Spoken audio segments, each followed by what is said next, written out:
Have we seen the future of the Rangers rotation over the course of the weekend series in Seattle?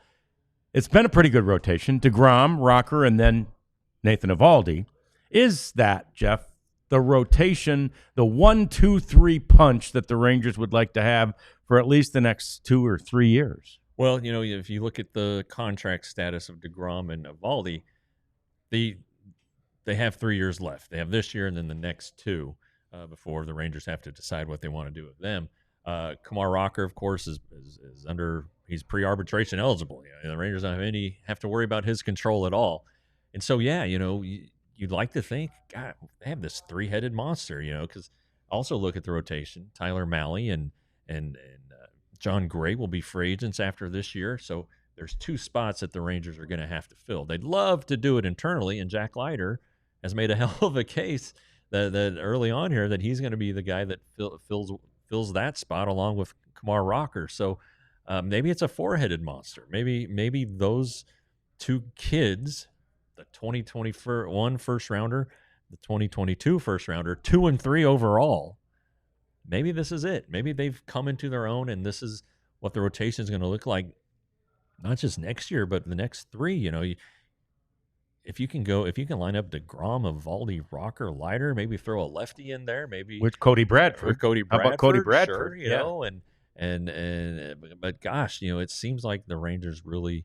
It's early, of course. There's a lot of things that still have to happen to make this come true, but it seems like the Rangers might actually be becoming a pitching first team, which is shocking if you go back and look at club history. It is, and it isn't, because of the way they drafted, right? Yeah. Once Chris Young got here, he said, we are going to change. The Rangers really hadn't had, much success or history, as Jeff's implying, at developing pitchers in this organization. They were known for developing hitters and all that, but not pitching. Well, Chris Young said, we're going to change that, and we draft Jack Leiter to prove we're serious. Yeah. And the next year, they really surprised a lot of us by drafting Kumar Rocker with the 3rd. So they get Leiter with the 2nd overall. They get Kumar with the 3rd overall, and we're like, whoa, what the heck? Where'd that come from?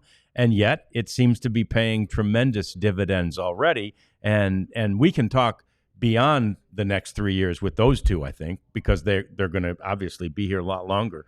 But for the next couple of years, you're right. You're going 4 deep, and you mix Cody Bradford in there. You might kind of mix him into the middle of all those right-handers, right. And then you break them up with the left-hander. Plus, you break them up with the guy who is nothing like those other guys, those big power, strong guys. Yeah. I mean, there's an opportunity here, and if you're looking at left-hander, well, how about Cole Drake? He's at Frisco and really impressed a lot of people last year and this spring. And then, of course, they will be making signings for depth and things like that. And maybe somebody pops up in spring training and is like, all right, got to have this guy in the rotation. But the point is, the Rangers have a chance here to, could you imagine those 4 guys, as hard as they throw and as sharp as their breaking stuff is, in a short series? Oh, my gosh. A best of 7, and those are the 4 you're going to roll out. And if it doesn't, if it gets to 5 or 6, then you get to throw deGrom and Eovaldi again. Right. I mean, my gosh, that's going to be potentially a dream postseason rotation. Yeah, and when you look what the decision will be to be made if they're in earlier, shorter series, like, all right, which guy's not going to pitch, right? Yeah. Because there might be a day off and so forth in there, and that's a great problem to have. It's going to start smacking of the '90s Braves. Those rotations. It really could. You know, and you look at that team, and Smoltz, as you well know, was acquired from the Tigers. Oh yes, I do. For Doyle Alexander, who was really good that year. He was. He went 11-0 to start, but come on. Maddox and Glavine, who I believe was homegrown. Steve Avery was in that rotation, a homegrown guy. So starting in 91, those teams, that rotation, hell, and of course Avery faded, but you had 3 Hall of Famers for a number of years. Yeah, and the only crime there is that they didn't win more World Series. It really is. Yeah. And a lot of that was offensive construction. I mean, you can't win a lot with Mark Lemke and Jeff Blauser up the middle. They're not gonna do a lot for your offense. But it's it's just, you really stop and think about it. Maybe it's pie in the sky because all kinds of things happen to guys, and deGrom has to stay healthy, and Eovaldi, he runs into some injury stuff too, and Rocker's gotten his big one out of the way. Jack seems to just be kind of a very healthy guy. Yeah. He's built the right way with the lower half, and it seems like there's a lot of effort, at least initially, in his delivery. I think he's taken out some of that effort over the last couple of years. But things have to go really, really well, as they did for those Braves teams. But deGrom, if he's good these next 3 years and maybe beyond, he really strengthens his Hall of Fame resume. Sure. I don't know that Eovaldi's a Hall of Famer, but he's going to be a Rangers Hall of Famer if he pitches really, really well.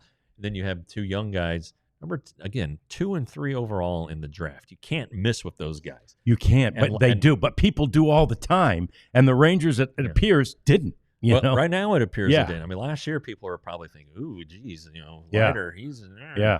And this kept getting brought up during spring training, and it's important to note he did not pitch well in the majors last year. Okay, he was the pitcher of the year in the hardest league to pitch in, PCL. Arguably in baseball. Yep. Okay, he was really, really good at AAA, and it kind of feels like it's kind of a natural progression at this point. Yes. I know the AA, the Rangers now, some people are kind of admitting, we started him off too aggressively, should have started at high A. There was a lot of pressure that came with him coming in the draft because of the Leiter name and his dad, of course, who was a good major league pitcher. But now it seems like he's just like, all right, screw that. He's figured out what works for him. Doesn't have a ton of voices in his ear anymore, and it's good. But if he hits, him being a reliever is not hitting. Right? He needs to be a starter. Yep. Same thing with Rocker. That needs to be a starting pitcher. You do great. Both do great, fine in the 9th inning, but that's not what you want from that's not why that's not why you drafted him that high in the draft. And that's look.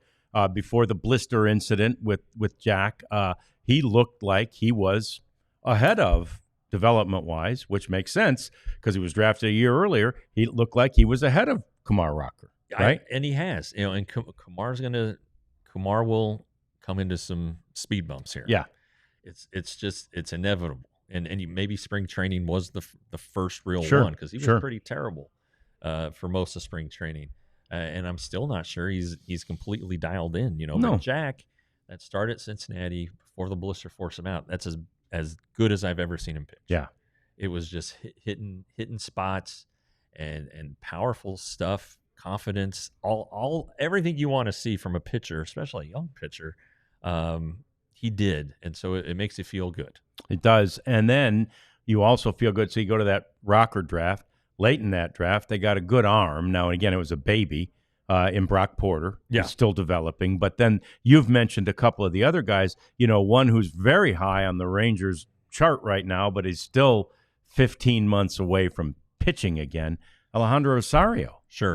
I mean, he's got to have time. I don't think he's even had the Tommy John yet. Apparently, it's coming up soon. And they haven't really explained what the delay is, whether it's a second opinion or trying to figure out who the surgeon's going to be, or maybe it's a timing thing. Maybe they're like, if they have it now, or if they had waited a little bit longer, maybe it takes the foot off the gas a little bit, and there's not a pressure for him to get back and for the start of a season or something. Yeah. So I think that they're more arms than that. There's Josh Stephen at Frisco.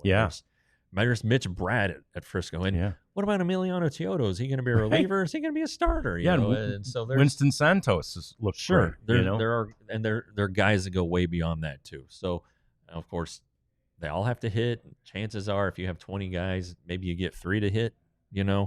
But if you really need to get your number 2 overall and number 3 overall to hit. Yes, and if they do, deGrom, Eovaldi, Leiter, Rocker, Leiter, could be good. Mix Cody Bradford in there. Woo, got a nice rotation. So I guess the conclusion here is, what the heck?